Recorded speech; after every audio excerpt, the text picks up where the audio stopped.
The power goes out at 9:17 on a summer night. Your apartment becomes completely silent. The air conditioner stops. The refrigerator light disappears. Your phone is at 28%, and the flashlight you were sure was in the kitchen drawer is nowhere to be found. You finally locate it, press the button, and nothing happens. Dead batteries. But that is not the apartment blackout mistake most people fail to plan for. The real mistake is treating every emergency item as a separate object, instead of building one simple system you can reach in the dark. By the end of this video, you will know how to create a compact blackout setup for an apartment, where to keep it, what it actually needs to do, and which common purchases may waste space without solving the problems that appear first. In a house with a garage, people can store large bins, backup batteries, extension cords, coolers, and cases of water. Apartment residents usually do not have that luxury. You may have one closet, a crowded kitchen cabinet, and a small space under the bed. Building rules may also prevent you from using fuel-powered equipment. That means your plan has to be smaller, quieter, and more organized. Most renters start by buying a flashlight. That sounds reasonable, but one flashlight does not create a lighting plan. During a blackout, you need your hands free. You may be checking the breaker panel, helping a child, carrying water, finding medication, securing a pet, or moving through a hallway. A handheld flashlight forces you to point light in only one direction. Put it down, and it may roll away or shine into the wrong corner. A compact rechargeable lantern often performs the more important job, lighting an entire room while leaving both hands available. The buying criterion is not maximum brightness. Extremely bright light can drain a battery faster and become uncomfortable in a small room. Look for adjustable brightness, a stable base, and controls that are easy to locate by touch. A hanging option is useful, but only when the lantern remains secure and does not create a tripping hazard. You may still want a flashlight for checking narrow spaces or leaving the apartment, but the lantern should handle the main living area. The next mistake is keeping emergency gear in several logical places. The batteries are in one drawer. The radio is in a closet. The charging cable is beside the bed. The power bank is inside a travel bag you have not opened in 6 months. Every location makes sense during normal life. During a blackout, the system disappears. Choose one blackout station. It can be a small basket, zippered pouch, or compact container. Keep it somewhere you can reach without crossing the entire apartment. Avoid hiding it behind heavy storage boxes or placing it on a high shelf. Inside, keep the first items you would need during the opening minutes. One room lantern, one flashlight, a charged power bank, the correct phone cables, a small radio, and a written contact card. The contact card may sound unnecessary until your phone battery is low, the internet is unavailable, and you cannot remember a number that has always been stored in your contacts. Write down the building manager, a nearby family member, one trusted neighbor, and any important local contact you may need. The third mistake is believing that a large backup battery automatically solves an apartment blackout. Backup power can be useful, but power without priorities becomes expensive clutter. Before choosing any battery, decide what must stay powered. For most apartment residents, the first priorities are communication, basic lighting, and limited airflow. A phone, small lantern, and compact fan require far less energy than a refrigerator, microwave, or portable air conditioner. That difference matters. A power bank may be enough for someone preparing for short interruptions. A small backup power unit may make sense for longer outages, remote work, or essential low-power devices. A large power station may be unnecessary for a renter who has limited storage and no realistic plan for what to connect. Do not begin with the product size. Begin with the job. How many phones need charging? Do you have a rechargeable lantern? Does anyone in the apartment struggle with heat? How long do local outages usually interrupt normal routines?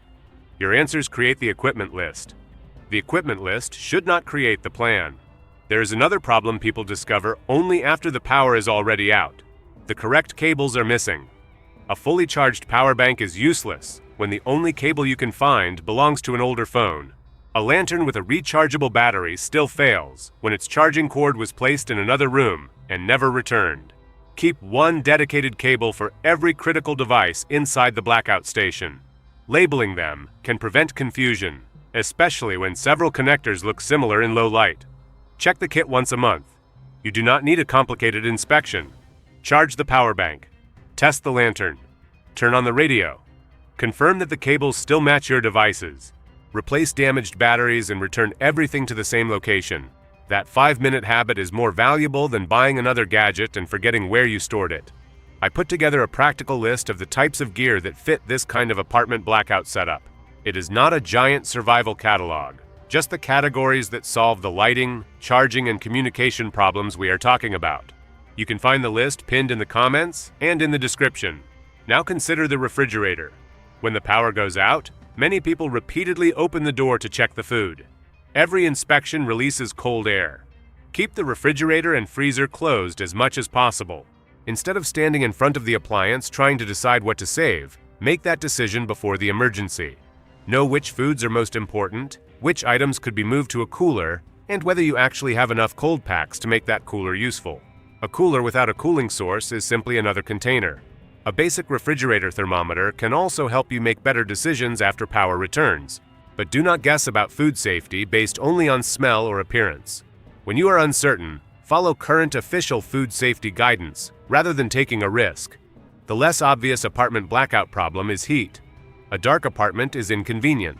A sealed apartment during hot weather can become difficult quickly, especially on upper floors. This is where a rechargeable fan can be more useful than another bright flashlight. Place the fan where it moves air directly toward the person who needs it. Do not waste battery trying to cool the entire room. Close blinds or curtains where direct sunlight enters, but keep safe ventilation in mind. Move normal activities into the coolest practical room. For older adults, small children, and people with health concerns, heat planning deserves extra attention. Your blackout setup should include a clear decision point for leaving the apartment and going somewhere cooler. Do not wait until everyone is already exhausted and uncomfortable to decide what to do. Pet owners have a similar issue. A dog or cat cannot explain that the room is becoming too hot or that its water bowl was knocked over in the dark. Keep a collapsible water bowl or spare bowl near the blackout supplies. Make sure carriers and leashes are accessible, not buried behind holiday decorations. A small clip-on light can help you see a pet when moving through a dark apartment hallway. The plan should also account for the building itself. Elevators may stop. Electronic entry systems may behave differently. Hallways and stairwells may have limited lighting. Your apartment may be prepared while the path outside it is not. Keep shoes near the bed or near your emergency station. Broken objects, dropped items, and dark hallways can turn bare feet into an unnecessary problem. Avoid filling walkways with extension cords. If cords are needed, keep them short, appropriate for the device, and positioned where people will not trip over them. Never use fuel-burning equipment indoors or in enclosed areas. A blackout does not make unsafe equipment safe. Generators, grills, and similar devices can create deadly carbon monoxide hazards when used in the wrong location. The second escalation often comes hours later. Your lights are working. Your phone has some power. You feel prepared. Then the mobile network becomes overloaded, the apartment gets warmer, and you realize your power bank is draining faster than expected because every app and wireless connection is still running. Use the phone strategically. Lower the screen brightness.